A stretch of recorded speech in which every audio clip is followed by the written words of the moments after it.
Good afternoon from Kenya, East Africa, the land of wildlife, the land of tea, coffee. You know, we have many good things in my country, and we are a fast developing country. And we are also growing very fast in the area of mental health. We have our Mental Health Act in the final stages of review in Parliament. And we have the Kenya Counselors and Psychologists Act awaiting the constitution of Counselors and Psychologists Board, so we can start licensing psychologists and counselors to practice in this nation. It's by desire, because the largest number of counselors and psychologists are actually practicing therapists with education background, that they're going to make a very big difference in the lives of our learners. In my country, for the last 1 year, since students went back to school, we have had a major challenge. We have had very many indiscipline cases in our schools, with many schools being closed down, and some of the students even burning their dormitories and burning other properties in the school. So huge losses, and parents meeting these costs. And some schools, because even the parents cannot afford the high cost that was caused by the damage by the students. We've had some schools actually going on a fundraising mode. But I am one of those people, one of those proponents of positive discipline in schools. In the last 5 years, I have kept wishing that the Ministry of Education, the Teacher Service Commission, would indeed employ professional counselors, especially in public schools, because many of the private schools do have professional counselors who are fully employed, and the work they do is just take care of the mental health aspect of the students. But the public schools in this country do not have professional counselors, and I guess it's because even there are constraints of maintaining these students in school. So thinking probably of employing professional counselors, to me, is a budgetary issue, and if it can be beaten with the seriousness it deserves, we could have professional counselors in schools. I would like to share about my story as a teenager. Now I know I had depression. Now I know I had post-traumatic stress disorder. I have shared about my own trauma story, and part of it includes my high school life. But probably this is the best time to share about depressive episodes that I had. Like when I was in primary school, that is elementary school in my country, going with the system that I used, or I went through, the 844 system. I want to tell you, I was a loner. I was always withdrawn. Most of the times I missed play with other kids, but I did not know. I actually thought I was just a serious girl trying to really make it in education, and because I did very well. I passed and went to high school with very high grades. They were all A's. If there was something different, it was an A minus. And I did not get any preparation while I was going to high school.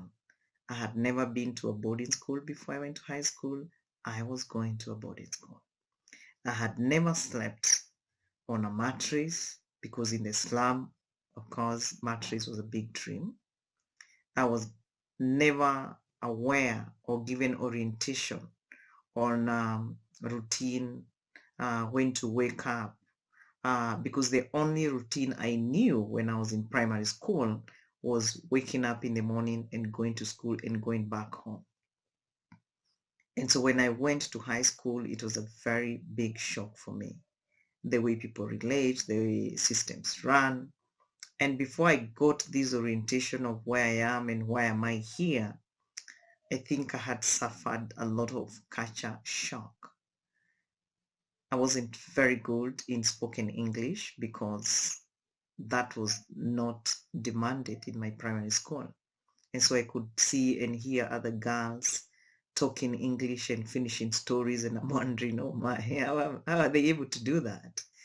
And so I continued with my withdrawal, but this time for different reasons. In primary school, it was because I never wanted to talk about my dad. I never wanted to talk about our slum life. I never wanted to talk about how poor we were. I never wanted to talk about many other things that were not going right back at home in the slum village.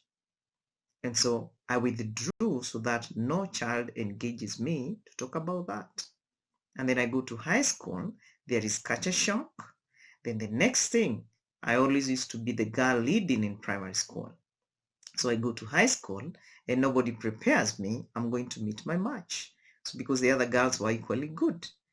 And so I meet them and I'm thinking the same way I used to lead in primary school is the same way I'm going to lead in high school.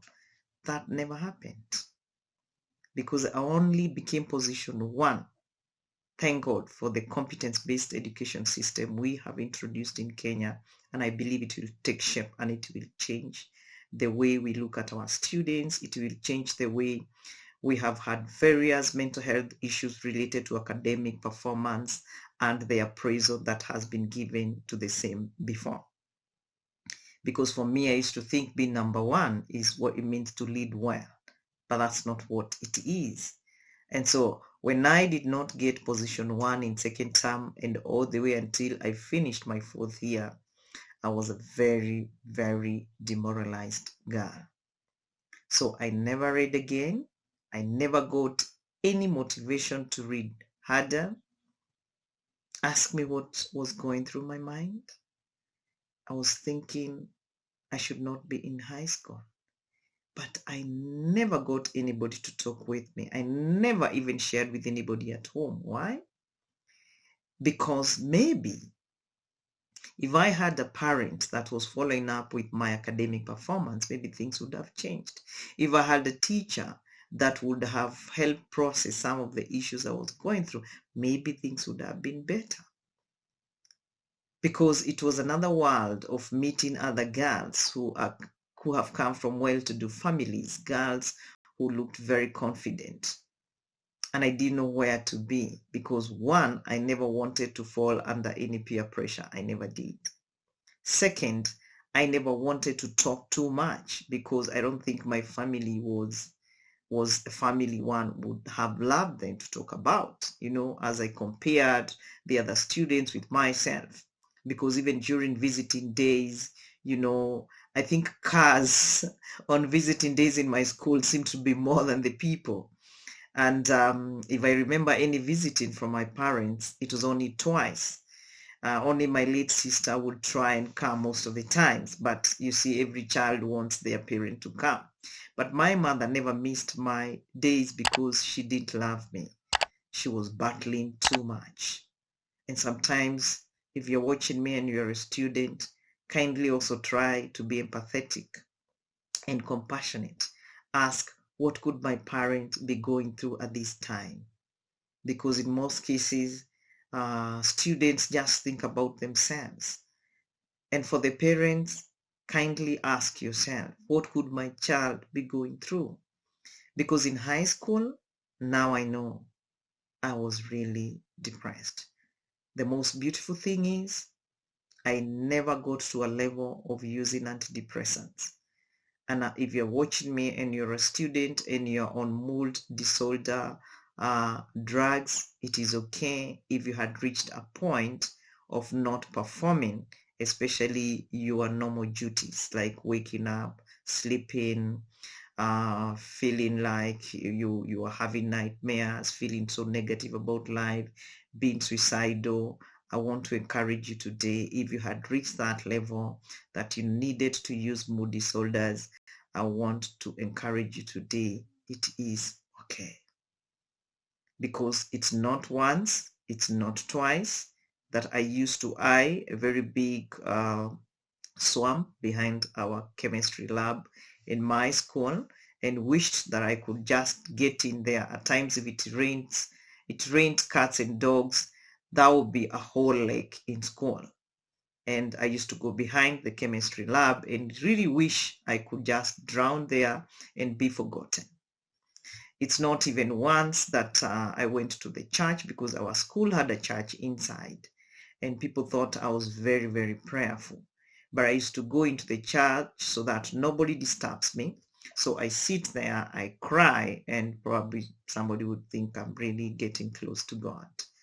And so most of my times, we also used to have a very beautiful grotto where one could go and pray. And so I would go there and kneel, and I'm literally sleeping, pretending that I'm praying. But I used to feel so lost. I used to feel so empty. I used to question so much. Parents, don't forget that it is in teenage stage that students start questioning about their identity. They start questioning about things about home.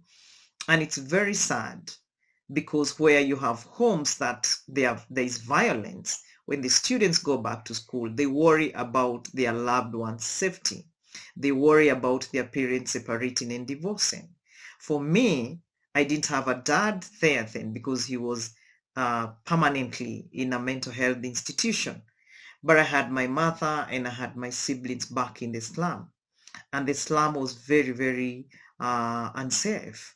And so many of the times there was a lot of physical violence, there was a lot of murder, there's a lot of sexual violence going on. And I would dream a lot. I would have nightmares in school. Now that's part of the trauma, what you go through, and it scares you out of your life, and you're thinking maybe your loved ones are gonna be killed, or you're thinking you might go home and find no one. It's not even once that our house was burned to the ashes, And I used to be very, very sad.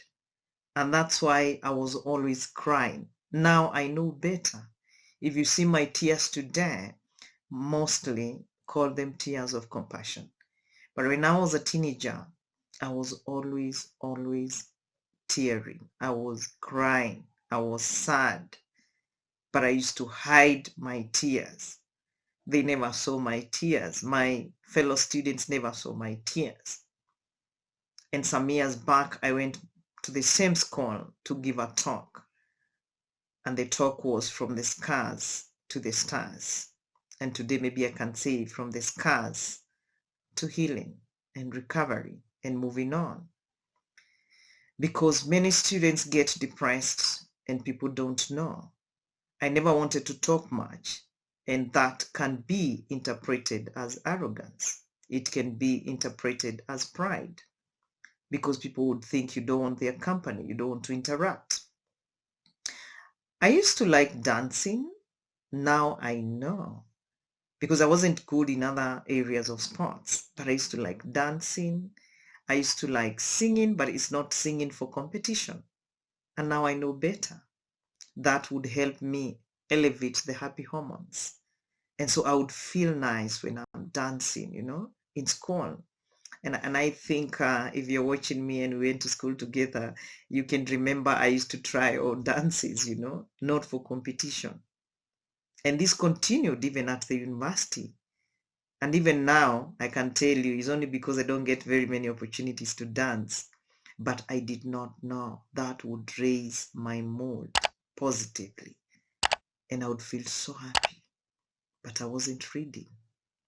The A girl wasn't reading. The A girl, I cannot remember at any one time any teacher calling me because of my performance. Why?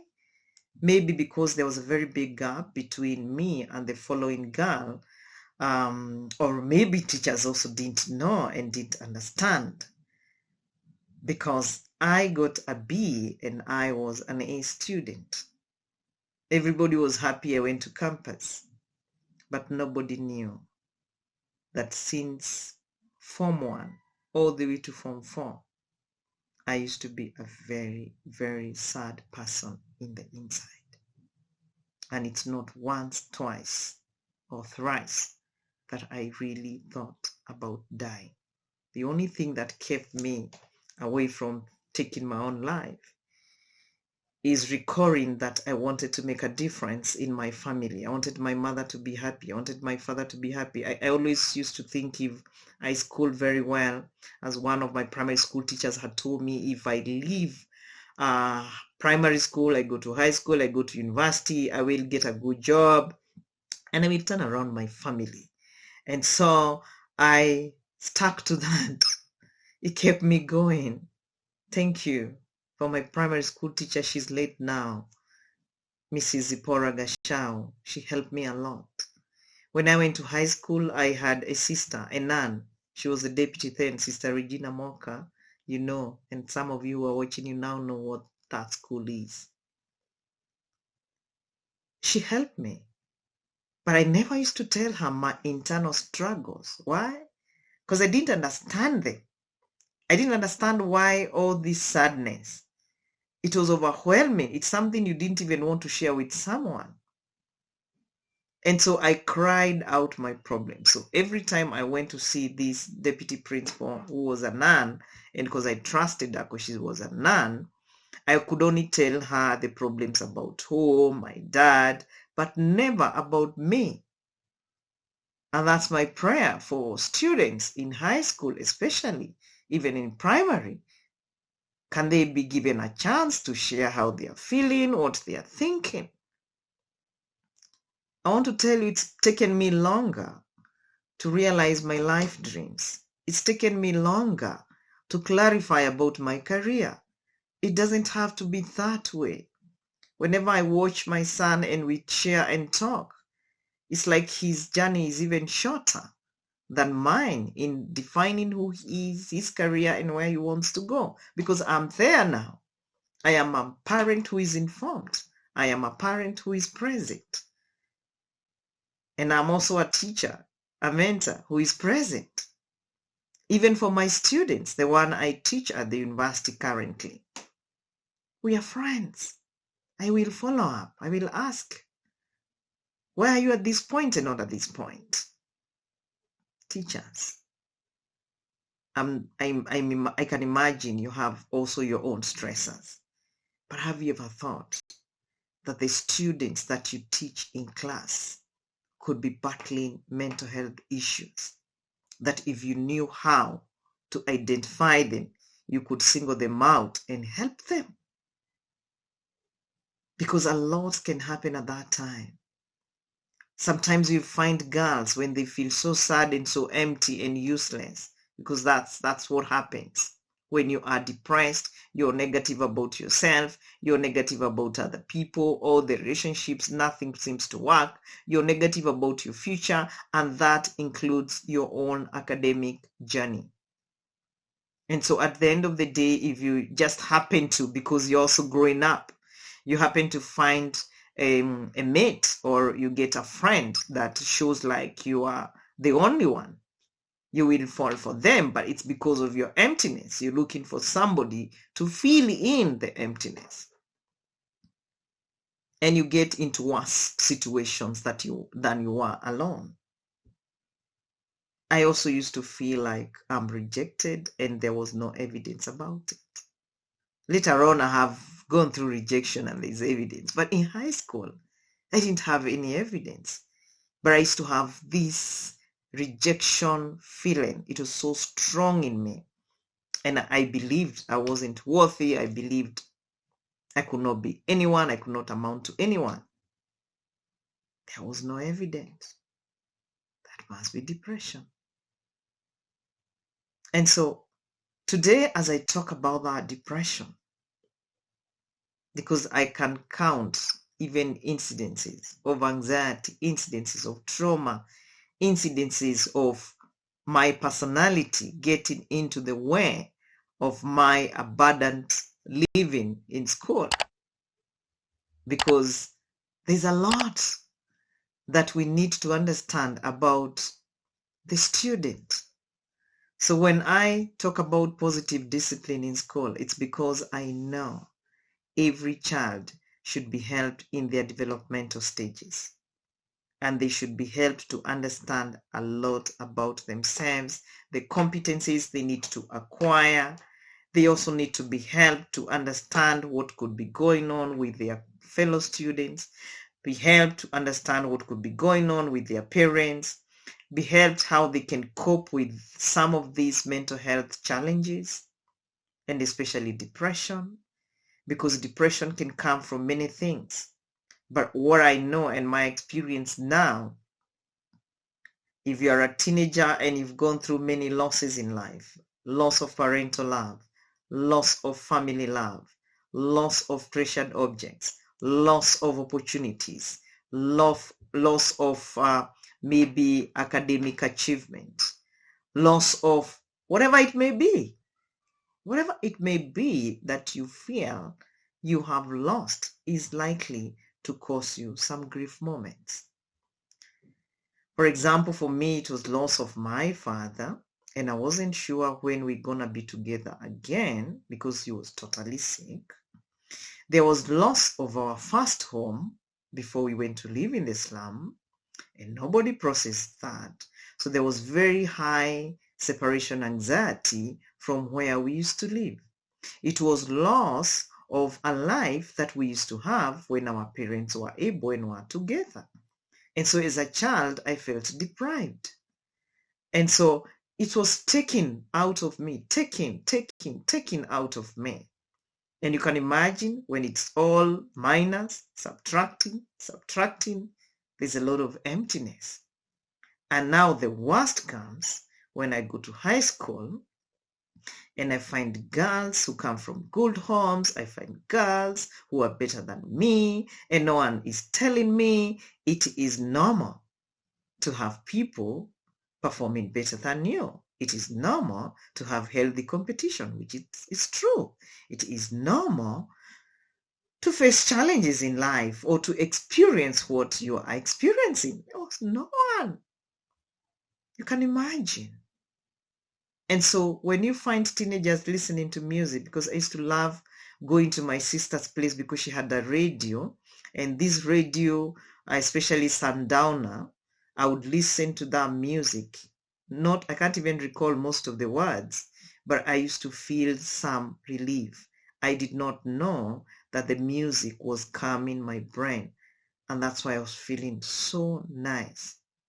And then you see teenagers listening to music, dancing, and you're thinking they are lost. I'm not saying listening to all kinds of music is good, but I used to sing a lot in the church. I used to listen to gospel music. I also used to listen to secular music. As long as there are lyrics that would like speak to my brain, I would just feel nice. When I danced, I used to feel nice. And look at this COVID-19 pandemic, what it has done. So all those social activities were pulled down because of social distancing. So students who are also growing up with a lot of energy within, we call it libido, and they are not physically moving, what do you expect? And if they were like Susan, things are worse. And don't forget, with all this and a very squashed curriculum, like you're finishing a 4 or 6 terms work within 2 years. It means the teachers are working harder than before. The students are working harder than before. The parents are looking for school fees more than they used to do before. The education leaders, everybody is overworking. And so there is a very high probability of burnout. And so if there is burnout, what do you expect? If it is among the students, adults have a choice. Teachers can relax. But we want the curriculum to be covered. We want the syllabi to be covered. So everything is pumped to the student. And the student doesn't have a choice. They must follow the timetable. They must follow what the parents are saying. And I'm not saying it's bad to obey. It's very, very good to obey. But can we have conversations with our teens? Can we come down to their level? We are not losing ourselves. We are not losing our respect. We are not losing our authority. We are not losing our position as parents, as leaders, as teachers. We just want to understand. these young ones. And I believe, because I'm a parent and I have done it as a parent, I believe it can be done. I purpose to be a different parent just to see. Of course, you don't bring out a perfect child because you're also not a perfect parent. But I have seen there is success when you get into the world of your teen child. And if you can do better, start when they are born. Because in every stage, like those infancy stages, those elementary stages after a child is born, they need to build trust. As they go up, they need to believe in themselves. When they become teens, they need to define who they are. They need to be able to answer the question, who am I? They need to know their purpose in life. They cannot do it on their own. They need you, they need me. And that is why I would really wish for our government in this nation and anywhere else, developing countries, developed countries, underdeveloped countries, think about mental health for our teens. We lose many of them through depression, extreme anxiety, traumatic stress, burnout, and many other mental health challenges, but we don't know. And so it's time that we agreed, even for the high schoolers, it is okay to not be okay. That's why I have told you my story of going through depressive episodes in high school. Yet I had to grow like any other teenager. I had to do exams like any other teenager. I had to do my duties like any other teenager. But I was there battling depression without knowing. It doesn't have to get there. This is my end of year gift to all of you, my YouTube channel subscribers and my friends, and anyone else that is gonna subscribe to my YouTube channel and get access to my videos so that we can learn together and you can tell me to cover more, and especially whatever you feel the world needs. We are here to make this world a better place, you and I. And I want to wish you, from me to you, a Merry, Merry Christmas and a prosperous 2022. This has been your host, Dr. Susan Gitau. God bless you. God bless you. God bless you. God bless you. Thank you. I would like you to subscribe to my YouTube channel, Dr. Susan Gitau, where you will access mental health tips every week, every month, every year. Thank you.